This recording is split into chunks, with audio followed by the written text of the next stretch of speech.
guys, welcome to my channel. My name is ReadingBear and I hope you are ready for some more stories. And today, we'll take a look at some new entitled people content. If you enjoyed my content, please don't forget to subscribe to my channel and post some bear emojis in the comment. And now, let's dive right into the stories. Homeowner association illegally cut down a hedge on my property. I made them pay $100,000. TDLR. Neighbor cuts down my trees while I am away. I find out they are worth almost $100,000 and sue him. He ends up being destroyed in court and going so broke he needs to give half of his property to me. There isn't much backstory needed for this story, so I will cover what I think is important. Now, while some people have fences or scrubs creating barriers between houses, me and my neighbor's property are divided by a line of beautiful red oak trees. All of these trees are on my side of the property line though, and it's my job to maintain them. I do a good job with that and make sure the trees are healthy and any dead branches are removed. Me and my neighbor don't talk much, and I don't see any issues about it. He never even mentioned the trees before I ended up going on vacation for a couple of days and coming back to a complete disaster. Yup. The entire row of trees is gone, stumps and all. I loved those trees and was completely devastated. My family had owned this property for generations and were the ones that planted those trees to begin with. Usually, I would wait to calm down, but I had no desire to do that and instead went straight to my neighbor to see what the hell had happened. Me. Why are all of my trees gone? Neighbor. Don't be walking onto my property and start screaming at me. Me. I leave for 3 days and come back to find all the red oaks that my family planted completely destroyed. Neighbor. Those things were a total eyesore. I wasn't getting enough sun on that side of my yard. Me. That doesn't mean you have the right to just get them cut down. Neighbor. They are on the property line, so they belong to both of us and I had them removed. Me. No, those were on my property. Neighbor. Well, they are gone now and there isn't anything you can do about it. It cost quite a pretty penny to, and I slipped an invoice into your mail for what you owe me. Me. Why would I owe you anything? Neighbor. To pay your half for the trees being taken down. He had no remorse for what he had done and now expected me to actually share in the cost. I got home and looked for that letter so I could see what company came and destroyed my property without my consent. I called them and after yelling at several people finally got in touch with someone who knew what was going on. He said that the man claimed they were on his property and had no idea the trees belonged to me. He offered to pay for landscaping to cover up the horrible dirt patches where the trees once stood, but I declined and hung up. Looking back, I know that I could have probably sued them too for not making sure it was the man's property. I wanted to give them the benefit of the doubt, though, as they were not the ones I was truly mad at. I knew that I needed to get in touch with quite a few people until my revenge could be fully realized. I first sent a request for someone to come and see where the property was. I thought it was a good 5 feet away from where the trees had been planted and clearly on my property. Then I called in a tree adjuster to see the cost of what those trees were worth. He was expensive to get out there, but at this point my revenge didn't have a price tag on it. He told me from pictures and documents that I had that they weren't red oaks, but scarlet oaks. I don't really know the difference, but I thought I would just mention that fun fact.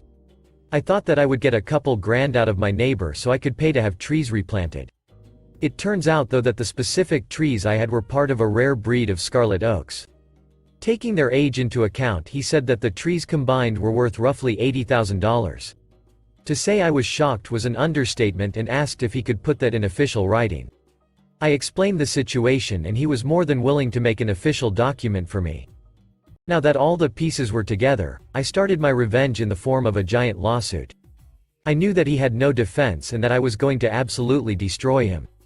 I was suing him for the cost of the trees, the cost to plant new trees, the cost for the tree adjuster, and for my lawyer fees.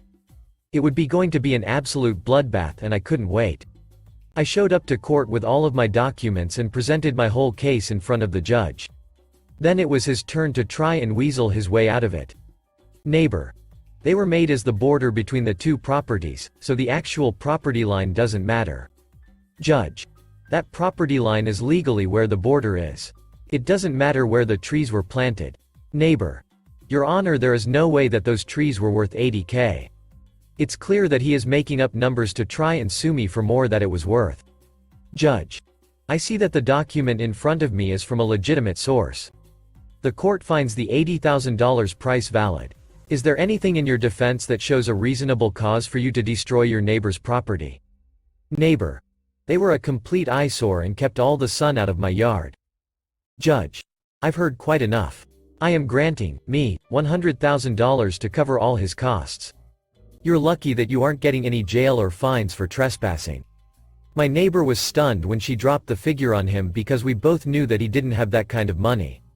He was going to need to sell his assets and maybe even his house to pay me back. He came running to me several times begging to pretend that he paid me so we could both get on with our lives. I told him no dice and I wanted all of the money that he owed me. Watching him go through misery just like I had made me feel so much better about the whole thing. Even though I planted new trees, they will take a long time to get to the majestic beauty the old ones were. So even though I ended up with my revenge, I still have to see outside every day a reminder of what he did. Things went on for months in confusing of what was going to happen until a deal was finally reached. The town was going to split his large property into two halves. The first he would have to sell off and the second half was going to go to be as part of the money I was owed. Now at least the property line is so far away from the trees that I don't have to worry about anyone thinking it's the border. The only thing I still have to do is figure out what I am going to use my newfound land extension for. If anyone has any suggestions, feel free to let me know in the comments. Once the trees grow in that area will be nice and shady. The next story is titled, Moved to New Apartment, Neighbor Has Large Dog That Is Left Alone and Barks a Lot. Ohio. Roommates and I moved to a new apartment a while back, Franklin County, and much to our dismay we discovered the next door neighbor has a large dog that is left alone indoors a lot and barks at pretty much everything. It is very loud and will go nuts at other dogs being walked outside and will jump at the window hard enough I'm surprised it hasn't broken it by now. It will bark for around 4 hours in the morning after the owners leave and continue off and on well into the evening until they come back home. The dog has sometimes woken us up early in the morning or at night if the owners happen to stay out all night on the weekends. We're losing sleep and we don't often get quiet evenings for TV watching or gaming or whatever. For a few months we were in contact with the leasing office reporting the problem and sending our extensive documentation when it's caused noise. They were helpful at first and talked to the neighbor to try to work with them to reduce the problem, but as time went on, they showed themselves to be far too passive about it and things haven't really improved much. Our leases say that owners will not let their pets make excessive noise or disturb other residents, but they don't seem to be interested in enforcing that. There is also a city ordinance that talks about noisy animals. They are owned by a huge property management company and thought about simply complaining to them. Would that be a good idea? What should I do if they aren't interested in enforcing the lease either if I do? Update. Per a suggestion, I called animal control and they said that the city prosecutor's office handles these things and gave me their number. I've contacted them and left a message and will hopefully get more information soon. After some careful thought, I've decided to contact the apartment's corporate office to address this with them in hopes that they light a fire under this office's management. If not, I'll end up going the route of filing a complaint with the city. Update 2. The situation has been resolved. Long story short, I upped the ante and got more meticulous with my documentation of the noise incidents. After another attempt to complain which was met with more hand-waving, I attempted to go to corporate about it.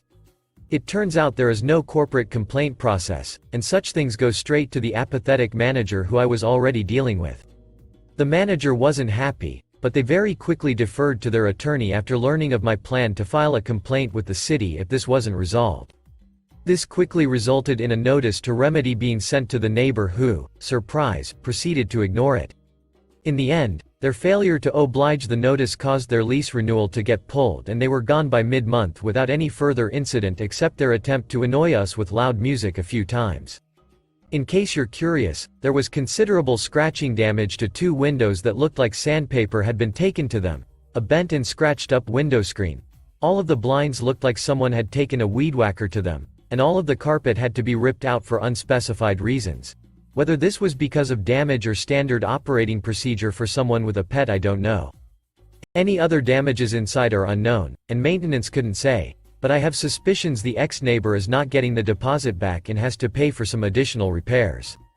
The next story is titled, Mailbox Problems with a Neighbor. California. TLDR. Homeowner in the neighborhood personally purchased a mailbox unit for the neighborhood and the post office sent my mail to that unit without informing me. I do not have access to my mail and the keys to the unit are with that homeowner who is waiting for compensation for replacing the unit before giving the keys out to the neighborhood. About a year ago, my neighborhood's mailbox unit which is located outside was broken into to the point where no unit was able to close and lock. This forced everyone to get their mail from the post office which luckily was not far. The post office had been understanding due to multiple break-ins where I live. About a week ago I was walking and saw a brand new unit, so I go to the post office, and they say my key should be ready in the next few days. I go to the post office today and am informed that my mail is now being sent to the new mailbox unit and that someone picked up the master key. Just note I live in an area that has no homeowners association. I am renting a duplex and the neighborhood is filled mostly with duplexes. I ask if my landlord had picked up the master key and the post office employee that I spoke to suggested for me to contact my landlord. I talk to my landlord who informs me that they haven't heard anything about a mailbox or key. Eventually my landlord calls me and informs me that after talking to the postmaster, they told my landlord that a homeowner in my neighborhood purchased the new mailbox unit personally and is asking people to pay them what is owed for the new unit in order to get our mail key. So, at this point, I do not have access to my mail. I have no idea who the homeowner is that purchased the mailbox and I don't know where to go from here.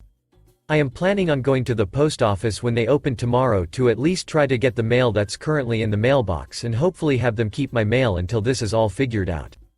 My landlord is very supportive and is trying to find out who purchased the mailbox without me going door to door asking who did it. What can I legally do in this situation? I potentially could have bills or who knows what in my mail that I currently have no access to. It feels really illegal for someone to be able to purchase a mailbox unit for the neighborhood and for the post office to immediately send my mail to that unit without informing me first, especially if I do not have access to it. Update. 10:50 a.m. TLDR. Neighbors have had difficulty with the individual and are either in the same situation as me or they paid the person and still have not received their key. A sheriff is involved. I went to the post office this morning. The supervisor there told me that I had to go door to door in order to find the person who has the keys for my mailbox unit because they did not keep the contact information of the individual who has the keys. I asked him if paying the person who has the keys was usual and his reply was that's how it works because we didn't buy the unit. I then called the Postal Inspection Service. They transferred me a few times where I explained the situation to a different person each time. I focused on telling the inspection services that I did not consent for my mail to be transferred, nor was I warned that this would take place. As of now, a person on their end is calling my local post office and is going to call me back. This didn't sound as promising as I hoped, but it's something. Update 2. 4:33 p.m. Hey guys, update for this story. Since the postmaster was not helpful this morning, I decided to contact the U.S. Postal Inspection Service. I was transferred multiple times and eventually ended up a more local individual that could help me. All this person did was call my local post office and talk to the same postmaster that was unhelpful to me there. The person gave me information that according to the postmaster at my local post office, everyone in my neighborhood had paid this individual and that I was the only person who had not paid for my key. I felt that this was very questionable at best. So, I contacted my neighbor who is also renting. He informed me that his landlord had paid the person, but they had not received their keys yet and their landlord had paid this individual over a month ago. I sent this information to my landlord. A few hours later, my landlord and a sheriff arrived to discuss with my neighbors the situation. Turns out a few other neighbors are in the same situation that I am in, neither being informed of the mail change nor even knowing who to talk to in order to obtain the mail key. At this point I am not sure how much more to divulge on Reddit as the situation is escalating. The last story is titled, "Neighbor started replacing shared fence while we were gone, now they want us to split the cost." A little backstory. The fence we share with one of our neighbors has been deteriorating. Over the years, we have replaced a post or repaired a bracket here and there. About a year and a half ago, a section blew down completely and we rebuilt 1/3 to 1/2 of the fence, put in new pressure-treated posts, replaced all the rails, and replaced most of the pickets. We purchased all the materials and did the labor ourselves. A couple of weeks ago, most of the remaining old fence was blown down. We were in the middle of a heat wave, and we were going to be out of town for a week, so we were going to figure out the fence situation when we got back. We just got back the middle of last night to find a letter from our neighbors and the entire shared fence removed, including what we had previously rebuilt, and the posts and rails up for an entirely new fence. The undated letter from our neighbors detailed their plans to remove all of the existing fence and install a 7-foot privacy fence with overlapping pickets, taller and fancier than the existing style of fence, with work to begin 3 days after we left on our vacation. The letter stated that if we didn't respond by the time the work started, 2 to 3 days notice at best, they would take that as our agreement to share half the $5,000+ cost for replacing and upgrading the fence. I'm honestly speechless at this point. We would have never agreed to remove the portion of the fence we had already rebuilt. We definitely would not have agreed with overlapping pickets with the high lumber prices right now. At most, we would have agreed to replacing the damaged part of the fence with a similar height and style. This new monster of a fence is almost done already. What can I do to protect myself from paying for half of a fancy fence I didn't want? Note: this is in California, so normally neighbors are 50-50 responsible for maintaining a shared fence, but there's supposed to be 30 days notice and reasonable costs. Update: the new fence is almost finished now, and it is such an eyesore. 7 feet looks massive with the size of our backyard. The part where it joins the back fence looks weird because of the 1 to -1.5 foot height difference, and they decided to have the ugly side face our yard for the entire fence instead of alternating like our old fence. Thanks for listening.